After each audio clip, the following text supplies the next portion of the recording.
사순절이라는 것은 부활절 앞두고 40일 기간을 우리가 사순절이라고 합니다. 이 40일 기간 속에 주일은 빠집니다. 왜냐하면 주일은 예수님께서 부활하신 날이기 때문에 사순절에서 빠져서 이 주일을 작은 부활절이라고 얘기도 합니다. 근데 본래 사순절의 그 유래를 보면 그냥 막연히 기독교의 가장 제일 큰 축제가 부활절인데 사람이 죽었다가 산다는 것은 상상할 수 없는 일이죠. 그래서 기독교의 가장 기본적인 것은 부활절입니다. 근데 시대가 바뀌다 보니까 성탄절을 더 좋아하고 부활절은 하나의 이벤트로 지나갈 때가 참 많았어요. 그러나 예전에는 이 부활에 관한 감격 속에서 모든 교회의 모든 행사가 부활절에 포커스를 맞추고 다 그 부활절을 향해서 올라갑니다. 그래서 세례를 받을 때도 이 부활절에 세례를 많이 받습니다. 그래서 세례 받을 때에 그냥 받는 것이 아니라 교육을 받고 훈련을 하고 그러는 가운데에 세례를 받자. 그래서 이 사순절 40일 기간 동안에 훈련하는 기간이 사순절입니다. 그래서 첫째 주, 둘째 주, 셋째 주, 넷째 주 이렇게 주일을 이제 시작하면서 오셔서 예수님의 생애 가운데 제일 첫 번째 하신 그런 모습이 공생애를 이렇게 나가셔야 되는데 시작부터 마귀의 유혹이 뒤따르게 됩니다. 항상 좋은 일이 있게 되면 그 전에 먼저 마귀가 먼저 알고 찾아온다라는 거예요. 그래서 늘 우리는 긴장하고 우리는 살아야 되는데 그러려니 하면서도 속상할 때가 많습니다. 예전에 어떤 모임에 갔으니 그 교회 목사님이 그 전도하기 위해서 이렇게 칼을 가는 그런 기구가 이렇게 있더라고요. 그러면서 뭐 혹시 그 교회에 뭐 잘 안 드는 낫이나 칼이나 뭐 이렇게 뭐 가위 그런 거 있으면 갈아주겠대. 그래서 우리 칼도 잘 안 들고 낫도 무디고 뭐 가위도 좀 그렇고 해서 잔뜩 싸들고 가가지고 다 갈아왔습니다. 칼도 잘 들어요. 낫도 잘 듭니다. 가위는 실패했어요. 가위는 망쳐서 새로 사야 돼. 안 들어. 똑같은 기계로 갈았는데 그래서 원인이 뭘까 했더니 기술 부족이야. 내가 볼 때는. 전문가가 갈아야 되는데 이게 그냥 이렇게 아무나 하다 보니까 잘 못된 것 같아. 사순절 기간은요. 칼을 가는 기간이다라는 거예요. 이 칼을 가는 기간은 칼이라는 거는 사용하기 위해서 칼을 이렇게 가는 겁니다. 그런데 우리의 칼은 흉기가 아니에요. 똑같은 칼제비인데 조폭이 들고 있는 칼하고 의사가 들고 있는 칼하고는 전혀 다르죠. 누구는 무기지만은 누구는 생명을 살리는 도구가 될 수 있습니다. 우리는 이 사순절 기간 동안에 정말 어떤 모습으로 믿음 생활을 잘 할까? 그래서 우리도 모든 포커스를 한번 맞춰봤습니다. 그래서 오늘부터 새벽 기도의 모든 포커스를 십자가의 여정이라 그래가지고 40일 묵상 책이 있는데 그걸 중심으로 해서 한번 맞춰보고 주일날도 이 사순절에 맞춰서 말씀을 준비하고 그래서 이 모든 것을 한번 이 부활절 전까지는 한번 올인해보자. 아주 전력 투구를 한번 해보자. 그런데 예수님께서 시험당하신 그 모습. 그래서 이 시험이라는 것이 과연 뭘까라는 거죠. 두 가지로 해석이 되는데 하나는 유혹이 있고 하나는 시험이 있습니다.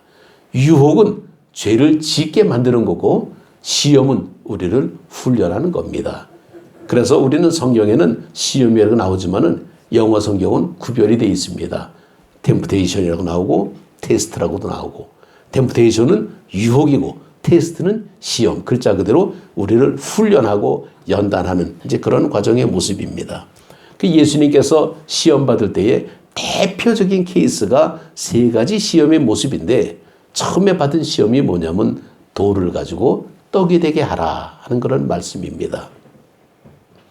우리가 볼 때 무슨 뭐 요술쟁이도 아니고 뻥튀기 튀기는 것도 아니고 어떻게 돌을 가지고 떡이 되게 할까?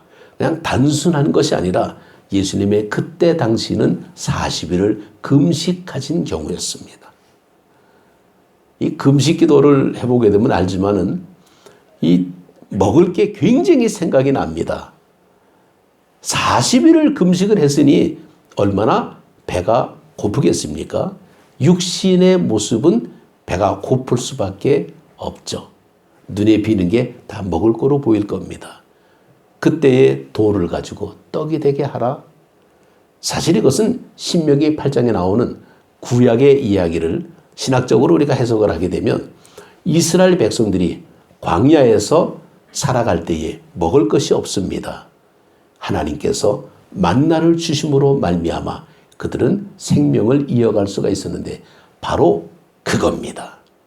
이 사탄은 예수님에게 그렇게 짓궂게 도전하는 겁니다. 내가 하나님의 아들이면 여기서 만나를 만들어라는 겁니다. 돌 가지고 떡이 되게 하라는 것은 바로 하나님의 아들이라면 그것은 이 정말 굶주린 상태 속에서 만나를 만들 수 있는 그런 능력이 있을 거다라는 거죠. 그러나 예수님은 그 사단의 속셈을 다 간파하고 있습니다.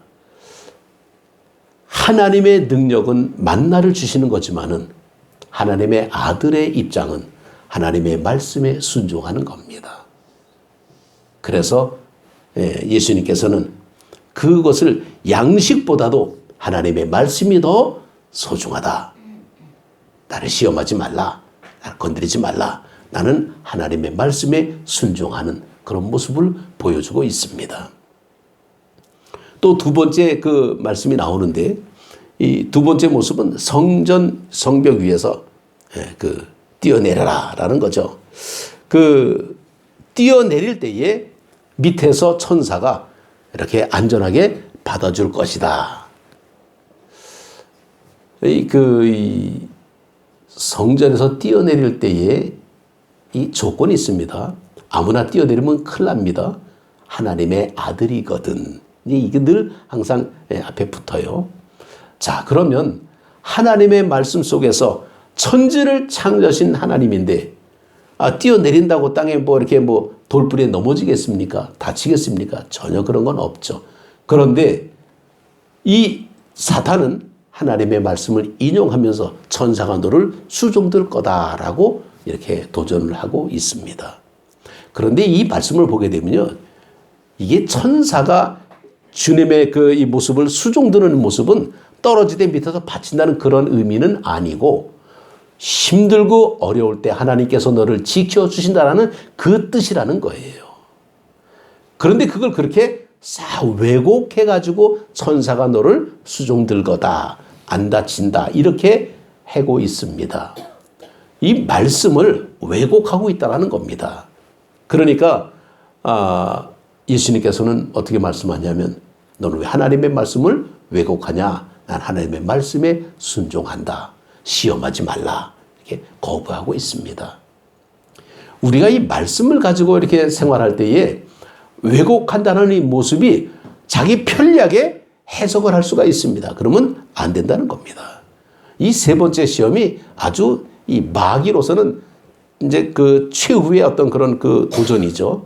모든 천하만국의 모든 영화를 보여주면서 내게 경배하면 다 이걸 너에게 주겠다. 이렇게 말씀을 합니다. 그런데 사실 조건이 또 뭡니까? 네가 만일 하나님의 아들이거든 이거예요. 이 참 천하만국의 모든 것을 주겠다. 나한테 경배하면 이제 이런 모습은 우리가 이 땅에 살면서 얼마나 지조가 중요한지를 우리가 알 수 있는데 하나님께서 이 악한 사단이 행하는 모든 것을 우리가 쉽게 넘어갈 수 있겠습니까? 세상의 모든 영화 권세는 이거는 하나님께서 창조하신 겁니다. 그런데 사람들은 거기에 넘어갈 수가 있습니다. 아주 교활한 그런 그 모습은 이 사단은 우리를 그렇게 힘들게 합니다. 아주 굉장히 그 계략을 꾸미고 있죠. 언제나 사단의 계략은 우리를 넘어뜨리고 우리를 회방하는 그런 일로 사단은 도전하고 있습니다. 그게 속성이라는 거예요.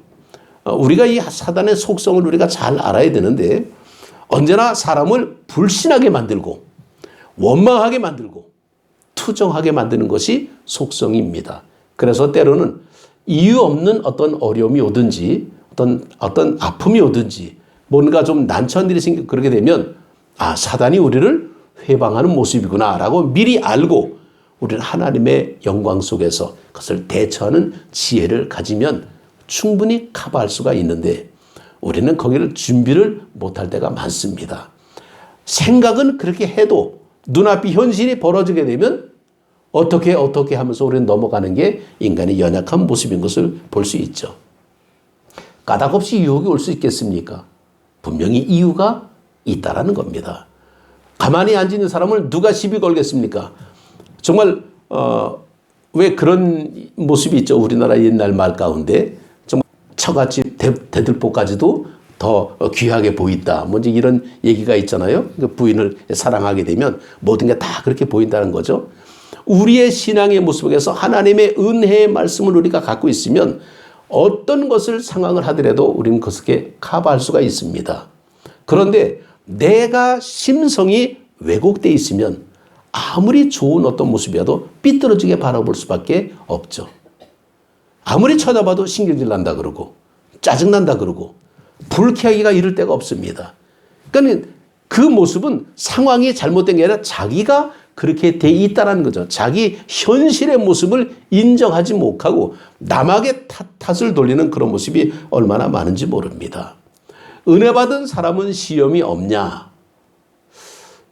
성경에 보게 되면요. 은혜 받은 사람도 시험은 많습니다. 우리가 다윗과 같은 정말 이스라엘의 가장 위대한 왕이라 그러는 다윗도 시험이 오게 되고 예수님의 첫 번째 제자인 베드로도 그에게도 시험이 와서 실족하게 하고 있습니다. 심지어 주님께서 핏값으로 바꾸신 이 교회에 그러면 시험이 없냐 그러면 오히려 시험이 더 많은 게 정상의 모습입니다. 그런데 우리는 이것을 인정하지 않으려고 합니다. 우리는 시험에 들지 않게 하옵시고라는 이 기도는 시험이 없는 게 아니라 시험을 극복할 수 있는 힘을 달라는 거지 시험을 없게 달라는 것이 아닙니다. 우리가 어린아이가 이 땅에 이제 그 출생을 해서 살아갈 때에 잔병치레 잘합니다. 안 아프고 클 수가 없죠. 그러니까 우리는 늘 기도할 때 아프지 않게 크게 해달라 그러면 그럼 무균실에서 살아야 됩니다. 근데 아프더라도 그것을 극복해가면서 이기는 면역력을 가지고 건강하게 살리는 것은 그건 우리가 주신 하나님의 능력이 있을 때 그렇게 기도할 수가 있습니다. 그러니까 우리는 시험이라는 것은 없을 수 없지만은 이것이 나에게 뭔가 발전시키는 도전적인 어떤 계기가 된다면 나에게 약이 될 수 있겠지만은 거기에 걸려 넘어지게 되면 우리는 비참한 어떤 그 패배를 맛볼 수가 있습니다. 세상에 실패는 없고 실패를 극복해 나가는 모습이 있어야 됩니다. 그런데 우리는 실패해서 머무를 때가 많기 때문에 우리는 굉장히 어렵게 살 수가 있죠. 이 마귀라는 것은 항상 우리에게 도전을 줄 때에 사람에게 가장 중요한 어떤 그런 것을 회방을 하는데 아마 여기 앉은 사람 중에서 가장 공통적으로 치명적인 약점이 뭐냐 그러면 자존심입니다. 마귀는 자존심을 건드리고 있습니다. 누구나 자존심을 건드리면 이성을 잃는다 그러죠. 정말 눈에 보이는 게 없어집니다.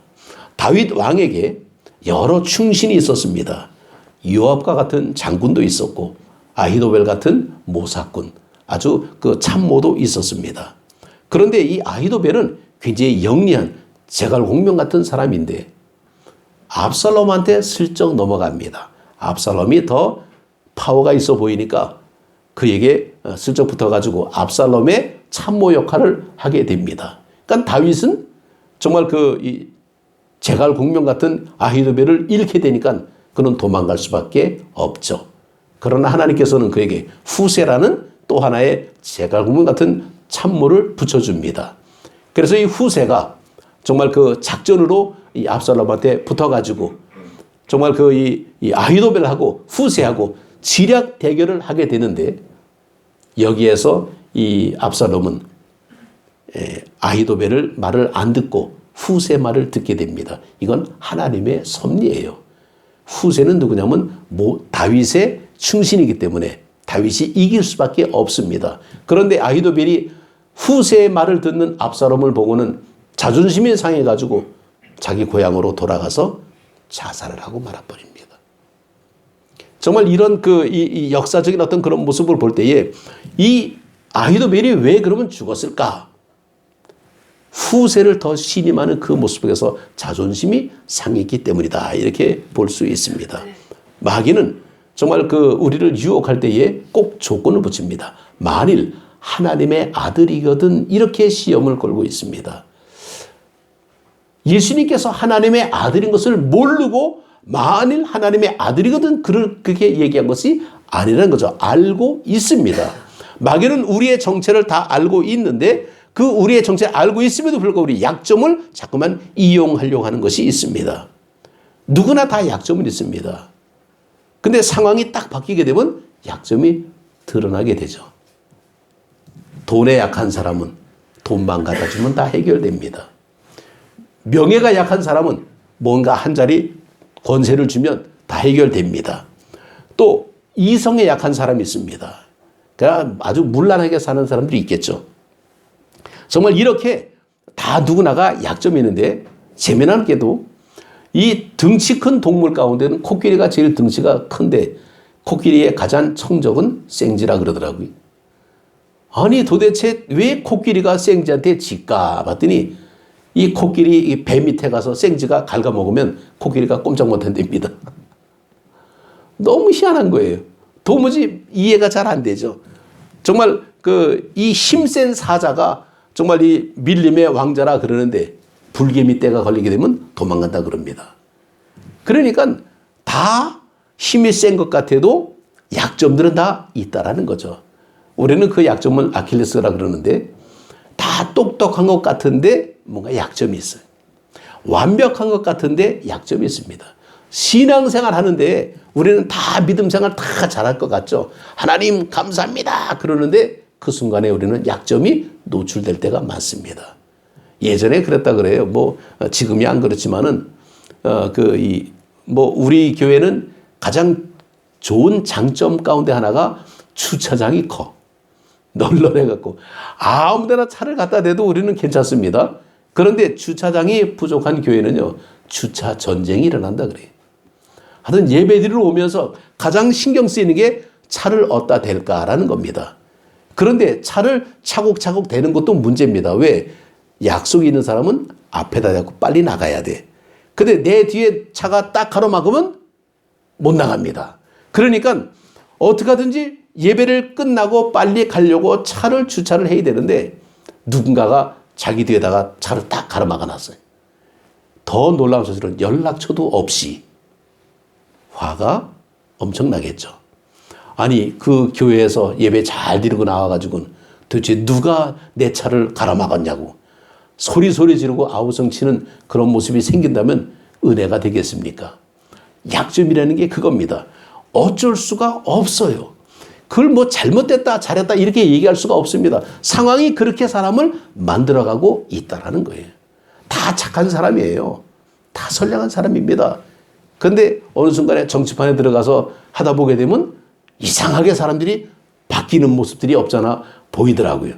안 그런 사람인데 왜 그럴까? 그 무리에 들어가면 그렇게 될 수밖에 없다라는 거죠. 정말 우리의 신앙의 모습에서 그렇습니다. 예수님께서 찾아온 이 마귀는 40일 동안 굶주린 예수님에게 시험을 할 때에 하나님의 아들이면 왜 굶느냐? 돌 가지고 떡이 되게 하라. 이건 어떻게 보게 되면 논리적이고 합리적인 어떤 그런 설명이 될 수도 있습니다. 그런데 그렇게 논리적인 어떤 설명이라도 아닌 거는 아니죠. 빛난다고 다 이 보석은 아니라는 것은 우리는 잘 알아야 됩니다. 이 사단이 우리를 시험할 때에 아주 약점이라는 것이 베드로에게 있었습니다. 바로 뭐냐면 예수님께서 내가 3일 후에 이제 예루살렘에 올라가서 나는 이제 십자가에 매달려 죽어야 된다. 그럴 때 베드로가 뭡니까? 그리하지 마옵소서라고 가로막습니다. 죽으러 간다는데 막는 것은 지극히 합리적인 설명이 될 수 있겠죠. 그런데 그것이 예수님은 죽으러 이 땅에 오셨다는 사실을 알지 못했기 때문이라는 겁니다. 그런데 그런 사실을 어떻게 압니까? 아무도 모릅니다. 그래서 베드로는 부활하신 후에, 예수님이 부활하신 후에 만났을 때 비로소 그것을 깨닫게 되고 그런 그 사실을 인정하고 받아들이게 되는 모습을 보게 됩니다. 경험을 하고 나니까 정말 그 모든 시간이 지나고 나니까 그 말씀이 알게 됐다라는 거죠. 마귀도 하나님의 말씀을 가지고 사람을 현혹할 때가 참 많죠. 디모데후서 3장 16절에 보게 되면 모든 성경은 하나님의 영감으로 된 것으로 교훈과 책망과 바르게 함과 의로 교육하기에 유익하다고 말씀하고 있습니다. 믿음에 유익하기 위해서 하나님의 말씀이 우리에게 기록되어 있는데 마태복음 7장 16절에 보게 되면 열매로 그들을 알지니 라고 말씀합니다. 가시나무가 포도를 내겠느냐, 엉겅퀴에서 무화과를 딸 수 있겠느냐, 네가 뭔가 잘못한 것이 있으니까 이렇게 되지. 네가 신앙생활 잘한다 그러면 결과로서 보여달라 이렇게 얘기하게 되면요, 말은 맞습니다. 축구 선수는 얼마나 골을 잘 넣느냐에 따라서 결과로 평가받는다 그러잖아요. 믿음 생활의 모습은 뭡니까? 우리가 어떻게 평가를 받겠어요? 주일날 한 번도 안 빠지고 교회에 나오는 사람이 과연 믿음이 좋은 사람입니까? 그럼 객관적 점수로 볼 때는 100점이겠죠. 그런데 그런 사람 가운데 실족하는 사람도 있더라고요. 그러니 우리가 볼 때 객관적인 어떤 평가를 내리기가 어려운 게 신앙생활의 상태의 모습입니다. 믿음 생활 열심히 하는 사람은 헌금을 많이 합니다. 그럼 그건 뒤집어서 얘기합니다. 헌금 많이 하는 사람은 믿음 좋습니까? 객관적인 논리로 보게 되면 맞습니다. 믿음이 있어야 헌금도 하는 거예요. 믿음 없으면요, 헌금도 못해. 그런데 헌금 많이 하는 사람 가운데 정말 믿음이 좋은 사람이면 믿음이 없이 가식적인 사람도 있다라는 거예요. 뭔가 수단의 모습으로 쓰는 거예요. 비즈니스로 쓰는 거예요. 뭔가 목적이 달라지고 있어요. 그러니까 우리가 평가를 내릴 때에 분명히 맞는 것 같은데 뭔가 안 맞아요. 그래서 우리는 어떻게 판단하기가 어렵습니다. 믿음 생활의 모습에 열매가 없다고 우리가 구원을 못 받습니까? 믿음 생활 열심히 하는 사람은 열매가 맺어져야 됩니다. 당연한 거죠. 포도나무를 심었으면 포도가 주렁주렁 맺혀야 그게 포도나무 심은 보람이 있지. 우리가 믿음으로 구원받는 사실은 변함이 없습니다. 단지 우리의 구원이 부끄럽지 않은 구원이 되기 위해서 열심히 하나님 앞에 헌신하는 모습이 필요하다는 겁니다. 이 마귀는 아주 교묘하게도 이 거짓말을 참 잘합니다. 그래서 정말 이 아담과 하와에게도 와갖고 유혹을 할 때에 사용한 것이 거짓말이죠. 너희가 이것을 먹을지라도 정령 죽지 아니하리라. 너희가 그것을 먹는 날에는 너희 눈이 밝아져서 하나님과 같이 되어 선악을 알게 할 줄을 하나님이 아심이라. 그러니까 유혹을 할 때에 아주 교묘하게 유혹을 하고 있습니다. 하나님은 절대로 이런 말 하신 적이 없습니다. 먹으면 정령 죽으리라 그랬습니다. 그런데 마귀가 눈이 밝아진다라고 아주 교묘하게 거짓말을 하고 있죠. 정말 신앙생활의 모습에서 이 거짓말에 우리가 안 넘어가는 사람이 없습니다. 아주 포장을 딱 하고 나면요, 다 넘어가게 돼 있어요. 가장 거짓말이 왕성하게 넘어가는 곳이 어디냐 하면 교회예요. 하나님의 말씀을 잘 열심히 선포하는데 그중에 사기꾼도 많이 나오고요. 심지어는 도둑놈도 있더라고요. 잘못된 사람들도 많이 있습니다. 그러면 우리가 그렇죠. 아니 교회가 왜 그래? 근데 원래 교회가 그런 거예요. 그러나 그중에 하나님의 은혜 속에서 변화되는 모습을 통해서 점점 하나님의 은혜를 받는 거지, 교회 들어오는 순간에 우리가 천사가 되는 거 아니잖아요. 교회 들어오는 순간에 옆구리에 무슨 날개가 달립니까? 그런 건 아닙니다. 믿음 생활 열심히 하다 보게 되면 나도 모르는 순간에 하나님을 닮아가는 나의 모습을 발견할 때 그게 감사하는 이런 모습이 있는 것이 교회의 존재의 이유입니다. 구원받은 사람들이 다 와서 열심히 믿음 생활해도 이 구원에 부끄러운 사람들이 없잖아 있습니다. 이 사단은요, 이 태초부터 이 에덴에서부터 이렇게 사기를 치는데 초대교회 때도 사기를 쳤습니다. 왜냐하면 초대교회 때는 굉장히 핍박이 많았던 그런 시대였고 어려움이 많았던 시대인데 교회만큼은 천국이었습니다. 성도가 서로 모여 교통하고 떡을 떼고 친교하고 믿음으로 서로 그냥 우린 죽어도 같이 죽자. 믿음으로 서로가 하나가 되는 아름다운 모습이 있는데 그중에 아나니아와 삽비라가 왜 나옵니까? 그들도 믿음은 있었습니다. 자기 재산 팔아가지고 사도들 발 앞에 갖다 줬는데 문제는 슬쩍 일부는 자기가 띄어먹고 이것이 전부이라고 거짓말을 했기 때문이죠. 바로 이런 부분이 사단이 노리는 거라는 겁니다. 이 사탄은 아주 교묘하게도 정말 거짓의 압이라고 말씀하는데 우리가 살아가는 모든 삶의 모습에서 거짓이 살며시 포장이 되게 되면 이게 진짜인지 가짜인지 구별을 못할 때가 참 많습니다. 우리는 그래서 믿음 생활할 때에 하나님이 주시는 영적인 분별력을 갖기 위해서 기도해야 됩니다. 기도하지 않으면 분별할 수가 없다라는 거예요. 오늘 이 사순절 기간 동안에 제가 이 묵상을 하면서 그런 존 폭스의 순교자 열전이라는 그런 책이 있는데 그 책에 보게 되면 순교자들이 쭉 나옵니다. 뭐 너무 많이 나와. 그런데 그 많이 나오는 것을 다 얘기할 수는 없지만은 사람들이 죽음에 대한 이해를 볼 때에 어떻게 이해를 할까라는 거죠. 교회 다니는 사람이 죽음을 어떻게 이해합니까? 죽음은 다 슬픈 거예요. 심지어는 예수님의 제자들도 예수님께서 십자가에 못 박혀 죽으셨을 때에 각자가 다 고향으로 흩어져 버리고 말았습니다. 그것도 그냥 가는 게 아니라 나는 예수를 모른다라고 저주까지 했던 제자들도 있었습니다. 이게 죽음의 현상의 모습이었습니다. 그런데 그런 죽음 속에서 어떻게 순교자의 영성이 나올 수 있을까라는 겁니다. 그 책에 보니까 이 대표적인 어떤 그런 케이스 가운데 뭐냐면 첫 번째 네로 황제의 박해가 시작이 될 때에 로마시를 불태우는 이제 그런 네로 황제의 박해가 있었습니다.